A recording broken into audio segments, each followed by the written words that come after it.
Donc aujourd'hui, question extrêmement pertinente qui nous vient de Nathalie et qui concerne notre rapport aux ennemis. Voici la question.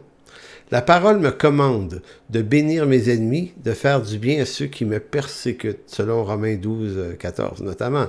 Si je pose ce genre de geste de bienveillance envers eux, alors même que dans la réalité de mon cœur, mes sentiments et mes émotions sont négatifs envers cet ennemi, est-ce que cela rend mon obéissance sans valeur et déplaisante aux yeux de Dieu parce que l'amour n'y est pas sincèrement présent?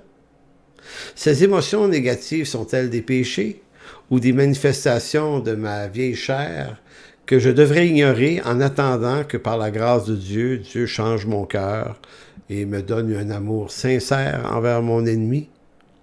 Est-ce une finalité requise bibliquement ici-bas que de ressentir de l'amour pour mes ennemis? Je pose la question parce que j'entends souvent dire dans mon entourage chrétien, ne le fais pas si tu ne le sens pas, si ce n'est pas sincère dans ton cœur.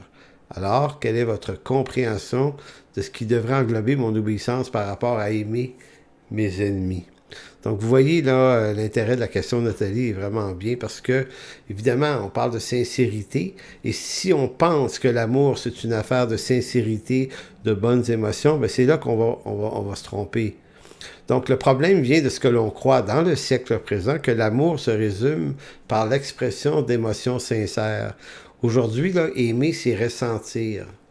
Hein, c'est être attiré, c'est de l'attirance aussi, c'est de la passion, c'est même de la sexualité. Donc, l'amour dans le siècle présent n'engage pas ma personne, n'engage que mon émotion, c'est-à-dire l'amour a la durée de mon émotion. Quand je n'aime plus, je quitte, je m'en vais, je fais mes valises, c'est fini. Donc, l'amour n'engage pas ma personne, mais n'engage que la durabilité de mon émotion. Dans l'Écriture, c'est différent. L'Écriture nous dit que consiste à donner sa vie. L'amour, c'est donner sa vie et non ressentir à tout prix l'émotion reliée à ce que l'on donne ou pardonne. Voyez-vous, je peux pardonner une personne qui m'a fait du mal en ce monde et que ce soit un choix rationnel. Je ressens pas tout à fait la force de l'authenticité de mon affection, mais je fais un choix. Je pardonne ou je donne. Quelqu'un m'a fait du mal, je pourrais être revanchard, mais je décide de lui quand même lui rendre service, lui donner. Est-ce que c'est sincère? Est-ce que j'avais tout à fait envie? Peut-être pas, mais je choisis de donner. Donc, dans l'Écriture, donner sa vie, c'est aimer. Ça n'engage pas absolument des émotions, ça ne les exclut pas en passant. Ça fait juste ne pas les engager absolument, puisque dans l'Écriture, l'amour est un engagement qui rentre dans une obéissance aussi. Donc chez nous, les chrétiens, pourquoi on se marie? Parce que le mariage ne repose pas que sur l'émotion, l'attirance du moment, mais on signe une alliance et on s'engage à maintenir cette alliance-là dans les bons, mais aussi les mauvais moments. Dans les moments où on s'aime beaucoup, beaucoup, beaucoup, et dans les moments où on ne s'aime plus du tout, l'amour ici, c'est aussi de donner sa vie, non pas de dire ben, je ne sens plus rien pour toi, je t'aime pas, je m'en vais. Ça, c'est pas l'amour de Dieu, c'est l'amour du monde. Donc, c'est pour ça que comprendre l'amour de Dieu, ça nous amène dans un défi énorme. D'abord, dans Jean 3,16, Jean fait dire à Jésus, Dieu a tant aimé le monde qu'il a donné son Fils unique afin que quiconque croit ait la vie éternelle. Il ne périsse point, là. Le texte ne dit pas, Dieu a tant aimé le monde qu'il a eu envie de nous le dire. Il voulait nous faire connaître son ressenti. Il a envoyé son Fils pour nous le dire. Ben, si c'était juste ça, on ne serait pas sauvés. Il fallait que le don de Dieu amène le Père à renoncer à son Fils, le Fils a renoncé à sa vie et d'opter pour un sacrifice coûteux qui devient le prix de la rançon, de l'engagement de l'amour. Donc, l'amour engage. Engage à donner, engage à perdre aussi peut-être. Voyez-vous, c'est pas la même chose. Donc, on pourrait dire, oui, mais je le sens pas, je n'ai pas la sincérité. C'est pas ça le point. L'amour n'est pas une question de sincérité, mais d'engagement, de foi, dans l'obéissance à la volonté de Dieu. Jésus va dire aussi plus loin, il n'y a pas de plus grand amour que de donner sa vie pour ses amis. Donc, il ne dit pas, il n'y a pas de plus grand amour que de dire à ses amis qu'on les aime, mais donner sa vie. Donc, dans l'Écriture, l'amour a cette dimension-là de l'engagement et du don de soi. Tournez dans Luc 22, si vous avez le temps, 22, verset 42. On va se demander si Jésus passe le test de l'amour selon le siècle présent ou selon l'Écriture. Par exemple, en Gethsémani, ici, est-ce que Jésus avait vraiment envie de mourir sur la croix? Est-ce que Jésus est mort sincèrement sur la croix? Est-ce qu'il avait envie de faire ça? La réponse est non. Père, si tu voulais éloigner de moi cette coupe, toutefois, que ma volonté ne se fasse point, mais la tienne. Qu'est-ce que vous entendez, vous, quand vous entendez ce court texte? Mais moi, j'entends que Jésus avait pas trop envie d'aller mourir sur la croix. Il a plutôt, ça avait été de lui, il a dit, Père, y a-t-il un autre chemin? Mais je ne ferai pas mon chemin, je vais prendre ta volonté à toi. Donc, qu'est-ce qu'il vient de faire? Il vient d'aimer le monde, mais dans une obéissance à la volonté d'un autre. La volonté d'un autre qui n'est pas sa volonté à lui. Ça, c'est l'amour. Ce que n'est pas l'amour, c'est « Ah, ça ne me tente pas. Ah, je veux plus. Ah, je m'en vais, c'est fini, j'ai plus d'émotion, j'arrête ça là. » Ça, c'est l'amour, c'est le faible amour du monde. Donc, est-ce qu'on pourrait dire ici que Jésus a manqué sincèrement d'amour dans cette séquence? Ben oui, on va dire, il n'avait pas envie, mais il est allé pareil. Donc, il est allé, mais la sincérité n'était pas trop au rendez-vous. Pourrions-nous dire que Jésus a manqué de sincérité en se laissant arrêter par les autorités romaines, se laisser battre, se laisser martyriser, alors qu'il aurait préféré éviter ses douleurs? Voyez-vous le point? En fait, l'amour de Jésus ici est manifesté non dans le désir de mourir sincèrement, mais dans le désir de mourir absolument. Je ne sais pas si vous voyez la grosse nuance. Jésus était-il appelé à mourir sincèrement ou à mourir absolument? En fait, il devait mourir absolument pour le péché du monde, par la décision de donner sa vie. Donc, le Père a donné le Fils, lui, a donné sa vie, malgré qu'il aurait voulu éviter la coupe de douleur, il l'a pris sur lui. Donc, est-ce que Jésus était sincère? On ne peut pas dire qu'il n'était pas sincère. C'est que la sincérité n'est pas la première dimension qui est engagée dans son acte ici. C'est l'obéissance qui est engagée. Tout ça nous ramène ici à se rappeler que dans le monde évangélique dans lequel on est souvent, il y a ce que j'appellerais des raisonnements, des shortcuts, des raccourcis pour simplifier à outrance des fois des vérités bibliques beaucoup plus importantes. Et l'authenticité, puis la sincérité, c'est devenu quelque chose que beaucoup de croyants vont se donner comme raison de refuser de servir ou de s'engager parce que ils vont dire, ben, je le ressens pas. La phrase qu'on entend quelquefois, je me choisis moi-même. Si tu te choisis toi-même, c'est sûr que tu choisiras pas la volonté de Dieu parce que ta volonté propre va toujours être en opposition et en rébellion contre la volonté de Dieu. Donc, ça va amener ce genre de raisonnement. Je ne fais pas cette chose, je ne fais pas ceci parce que Dieu ne me l'a pas mis à cœur. Moi, j'ai souvent répondu à des personnes, ben, tu n'as pas besoin de l'avoir à cœur. Tu sais, être engagé envers une église locale, attends pas que Dieu te le mette à cœur, il ne te mettra pas à cœur. C'est dans l'Écriture. Donc, Dieu ne me met pas à cœur ce qu'il a déjà clairement affirmé dans l'Écriture.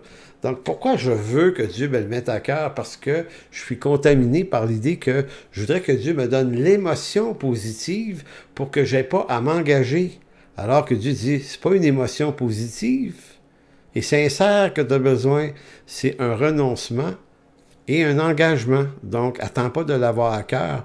Marche dans ce que l'Écriture révèle. D'autres vont dire, par souci d'authenticité, je dis tout ce que je pense tout haut, parce que je ne suis pas un chrétien hypocrite, moi. Écoutez, encore une fois, dire tout ce qu'on pense tout haut, c'est pas se livrer à la sagesse, mais c'est se livrer à la folie. Ici également, le renoncement peut avoir de l'importance, c'est-à-dire renoncer à ce qui me semble être vrai selon moi. Évidemment, on n'exclut pas ici l'idée que quelquefois, on ait à exhorter un frère ou une sœur qui aurait commis quelque chose d'important. Mais ce que j'essaie surtout de dire, c'est que l'authenticité ne passe pas par ouvrir sa bouche et dire tout ce qu'on pense.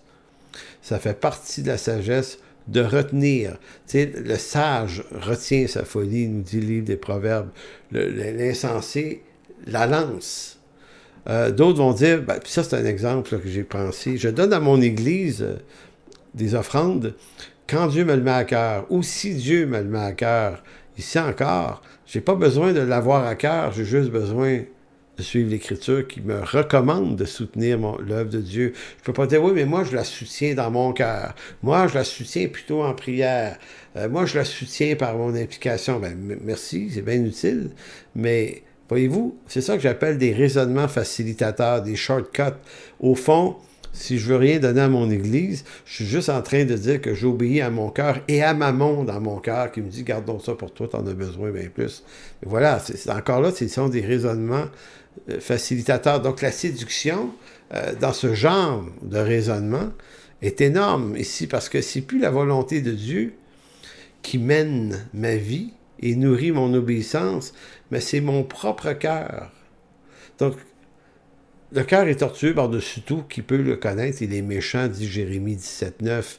Donc, à partir du moment où je suis mon cœur et les émotions et la sincérité, que j'attends que Dieu dépose ces choses-là dans mon cœur, ce que je suis en train de ne pas me rendre compte, c'est que mon amour n'est pas dans un engagement, mais il est simplement dans des émotions qui sont puériles et souvent temporaires.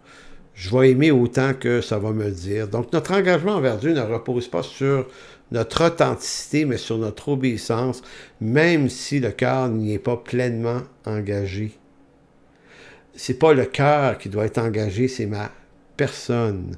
Exemple, moi, j'ai renoncé à faire de la musique carrière séculière à 21 ans, pas parce que ça m'aurait pas tenté, mais parce que je me suis converti, puis ça demandait trop de compromis. Moi, je ne suis pas en train de dire que tous les musiciens devraient faire ça, mais moi, là, je pouvais pas regarder des textes de pièces de musique qu'on faisait dans le domaine rock et rock progressif, et voyant que ça contredisait les mœurs et les valeurs morales et spirituelles de l'Écriture, je me disais, je peux pas faire les deux. J'ai renoncé. Maintenant, vous allez me dire, est-ce que j'avais sincèrement envie d'arrêter? Non, j'avais sincèrement envie de continuer, mais ça a été une décision difficile, très, très difficile, même je pense encore aujourd'hui des fois. Aujourd'hui, je ne le regrette pas, je suis content, j'ai bien fait de faire ça, mais la sincérité ici n'était pas engagée dans ma décision, c'était ma personne dans une obéissance de la foi. Donc, à la question de Nathalie, mon obéissance doit-elle être sincère pour être acceptable devant Dieu? Ma réponse est que l'obéissance n'est pas une affaire de sincérité, mais d'obéissance dans la foi. Si on va dans Matthieu 21, 28, vous allez voir là un exemple flagrant d'une déclaration de Jésus qui parle de cet homme qui avait 2 fils. Il les engage à venir l'aider à travailler dans sa vigne. Voici comment c'est dit, Matthieu 21, 28 à 31, que vous ensemble. Un homme avait 2 fils, s'adressant au premier, il dit, mon enfant va travailler aujourd'hui dans ma vigne. Il répondit, je ne veux pas. Ensuite, il se repentit et y alla. S'adressant à l'autre, il dit la même chose. Et ce fils répondit, je veux bien, Seigneur, mais n'y alla pas. Lequel des deux a fait la volonté du Père? C'est pertinent hein, comme texte. Ça répond assez bien à l'interrogation qui est posée par cette question. Celui des deux qui n'avait pas envie d'aller travailler dans la vigne y est allé sans en éprouver le désir, mais ça reste que pour Dieu, lui, a réellement obéi. Si l'autre avait dit, moi, je ne suis pas allé parce que ma sincérité, là, dans mon cœur, c'était supérieur à l'obéissance, ben lui, il vient de passer à côté. Cela dit, allons vers la fin. Nous vivons depuis la Deuxième Guerre mondiale une période de l'histoire de l'humanité assez unique en son genre, qui se caractérise par deux mots, le déconstructivisme et le constructivisme radical. Ce sont des philosophies qui ont émergé d'abord en Europe, mais aussi aux États-Unis, notamment dans le domaine de l'éducation, où on a voulu amener de nouvelles valeurs pour déconstruire en quelque sorte ce que le christianisme avait établi comme norme. C'est l'obéissance aux parents, l'obéissance à Dieu, l'obéissance morale. Donc, dans le christianisme, il y a énormément de renoncements.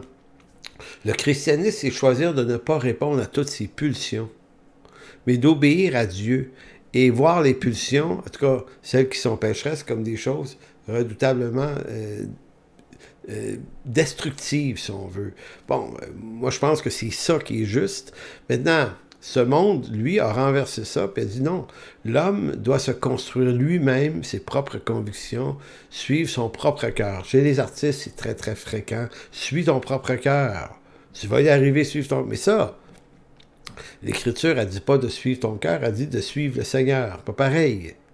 Donc, la raison pour laquelle notre génération valorise davantage la sincérité et que ça s'intègre des fois dans notre façon de voir notre vie chrétienne, la raison pour laquelle notre génération valorise davantage la sincérité et l'authenticité de l'être humain vient des valeurs humanistes et athées qui valorisent, elles, le ressenti de chacun comme une valeur supérieure à toute autre forme d'obéissance. Les philosophies du temps présent nous disent que mon identité propre, même sexuelle, ne vient pas de mon état biologique. Moi, je dirais créationnel à la limite. Ça dit plutôt, je dois moi-même définir et reconstruire ce que je crois être vraiment. Donc, ça explique toute la question de l'homosexualité, des transgenres. Donc, on est dans un monde où on se dit, je vais me livrer aux passions de mon ressenti, avec les conséquences qu'on voit aujourd'hui. Puis on dit, ça c'est bon. Puis là, on va dire, le christianisme c'était méchant parce que ça imposait des règles et des cadres. Donc, on était dans le renoncement. Je ne sais pas si vous voyez les deux régimes d'idées, à quel point ils sont en opposition. Donc, l'idée est simple. Aujourd'hui, je dois me donner une personnalité qui sera aussi sincère que possible avec la réalité de mon émotion ressentie sur moi-même. Donc, je me choisis moi-même, mais en disant ça, je choisis tout ce qui vient dans mon âme, dans mon cœur, et j'y obéis et je me transforme, je me reconstruis. Cela explique pourquoi même les chrétiens nourris aux stéroïdes de ce genre de valeurs, puis ça, c'est nourri involontairement, on est tellement exposé à ça depuis la petite enfance qu'on va prendre de ces stéroïdes, de ces pollutions-là d'un monde humaniste athée, et on va les intégrer sans trop s'en rendre compte dans la matrice de nos conceptions biblique de la fidélité, de l'authenticité et la sincérité. Voyez-vous, c'est comme si on est dans une espèce de syncrétisme, d'amalgame, puis on ne réalise pas quelquefois que ce qui dirige nos vies, c'est la parole, mais boostée aux stéroïdes des philosophies ambivalentes de ce monde. C'est pour ça que certains croyants vont dire, oui, je crois que la parole de Dieu dit vrai, mais il faut que je ressente en moi-même que mon obéissance est sincère parce que je ne veux pas être un hypocrite. Maintenant, c'est complètement obsolète comme idée. Je n'ai pas besoin de ressentir à moi-même que mon obéissance est sincère ou non. J'ai besoin de choisir, de valoriser et d'engager ma volonté à suivre la volonté de Dieu par la foi, malgré les échecs que ça peut amener, parce que ce n'est pas évident. Si je tombe, je me relèverai. Or, c'est une fausse sincérité, car l'Écriture ne nous demande pas d'être absolument sincère, elle nous demande d'obéir aux prescriptions de la parole de Dieu. Et je termine par la lecture de Deutéronome chapitre 8, versets 1 à 3. Deutéronome 8, 1 à 3, qui dit « Vous observerez et vous mettrez en pratique tous les commandements que je vous prescris aujourd'hui. » Juste cette phrase-là a tout dit. Dieu dit « Je vous ai créé, donc c'est moi qui vais vous dire ce à quoi vous devez obéir et ce que vous devez mettre en pratique. » Aujourd'hui, lundi 31 juillet de l'an 2023, donc ça me fait plaisir, évidemment, comme d'habitude, d'être avec vous pour la série « J'ai eu une question, pasteur ». Donc aujourd'hui, question extrêmement pertinente qui nous vient de Nathalie et qui concerne le rapport, notre rapport aux ennemis. Voici la question. La parole me commande de bénir mes ennemis, de faire du bien à ceux qui me persécutent, selon Romains 12, 14 notamment. Si je pose ce genre de geste de bienveillance envers eux, alors même que dans la réalité de mon cœur, mes sentiments et mes émotions sont négatifs envers cet ennemi, est-ce que cela rend mon obéissance sans valeur et déplaisante aux yeux de Dieu parce que l'amour n'y est pas sincèrement présent? Ces émotions négatives sont-elles des péchés ou des manifestations de ma vieille chair que je devrais ignorer en attendant que par la grâce de Dieu, Dieu change mon cœur et me donne un amour sincère envers mon ennemi? Est-ce une finalité requise bibliquement ici-bas que de ressentir de l'amour pour mes ennemis? Je pose la question parce que j'entends souvent dire dans mon entourage chrétien, ne le fais pas si tu ne le sens pas, si ce n'est pas sincère dans ton cœur. Alors, quelle est votre compréhension de ce qui devrait englober mon obéissance par rapport à aimer mes ennemis? Donc, vous voyez là, l'intérêt de la question de Nathalie est vraiment bien parce que, évidemment, on parle de sincérité et si on pense que l'amour, c'est une affaire de sincérité, de bonnes émotions, ben c'est là qu'on va se tromper. Donc, le problème vient de ce que l'on croit dans le siècle présent, que l'amour se résume par l'expression d'émotions sincères. Aujourd'hui, là, aimer, c'est ressentir. Hein? C'est être attiré, c'est de l'attirance aussi, c'est de la passion, c'est même de la sexualité. Donc, l'amour dans le siècle présent n'engage pas ma personne, n'engage que mon émotion, c'est-à-dire l'amour a la durée de mon émotion. Quand je n'aime plus, je quitte, je m'en vais, je fais mes valises, c'est fini. Donc l'amour n'engage pas ma personne, mais n'engage que la durabilité